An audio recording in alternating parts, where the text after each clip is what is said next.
Okay, so worksheet 14 is about slicing, horizontal and vertical. And the questions in the worksheet are very simplistic, and I'm going to leave them for you.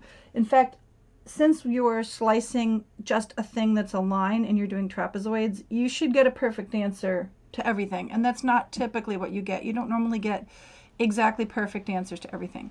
So I'm going to just take some other thing and show you what you're thinking about, like what you should be thinking about when you're doing this. Okay, if you're thinking about integrating from, let's say, y equals x squared, just a very simple function, from 0 to 6, and I'm going to use 6 slices, I want to know what this is going to be. I'm going to slice it up. So you can use what you know, what we've already studied, and you can find an exact answer. Like, you may as well go ahead and do that. Pause the video and do that. Okay, so you get 6 cubed over 3, whatever that is, that's fine. Okay, so what we're going to do is we're going to rederive this idea of what it means to take an integral.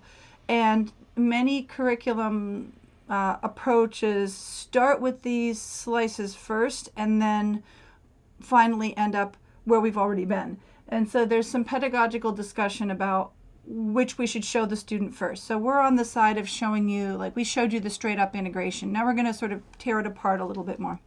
So I'm going to write this with a summation symbol. I'm going to sum from I equals, let's say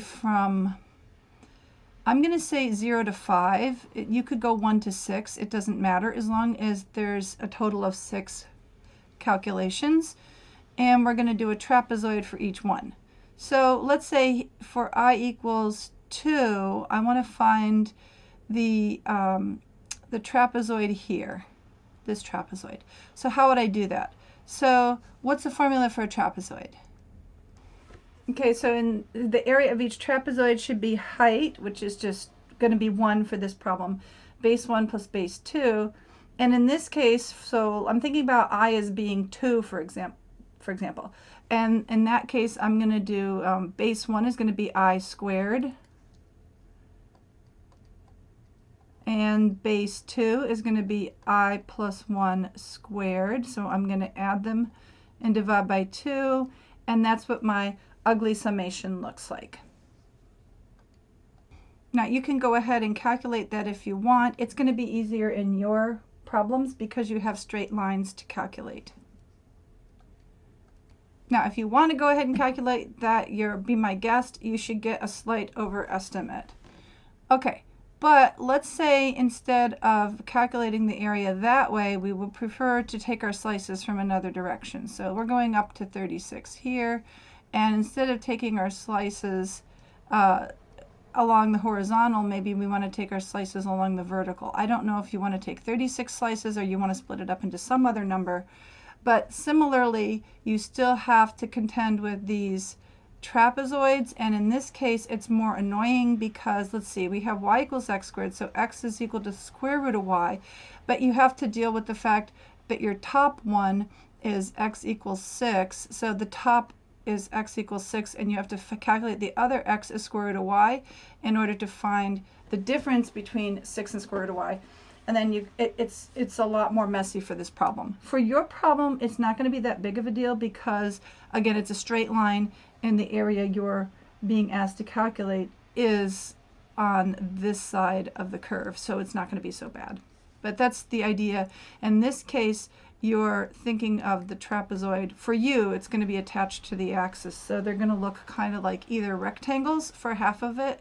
Half of them are just going to be rectangles, and the other half of them are going to be like trapezoids like this. And then in this case, you have base 1, base 2, and your height goes there. Your height is actually in the z direction this time. Okay, so what I want you to get out of this worksheet is mostly conceptual because we're going to build on these concepts. And so the exercises are not that difficult, and I'm going to let you just play with them. But again, because we're dealing with a straight line in both horizontal and vertical direction, you should not have any trouble getting a perfect answer. So your estimate will be a perfect answer. And that's going to be something, once you've got the concept, we can move on to worksheet 15, where we're going to create three-dimensional objects with the same idea. So again, don't worry too much about variations on these exercises. This is just a very basic exercise to get you warmed up to the idea of taking slices, and we'll move on to video 15 to talk about three-dimensional slicing.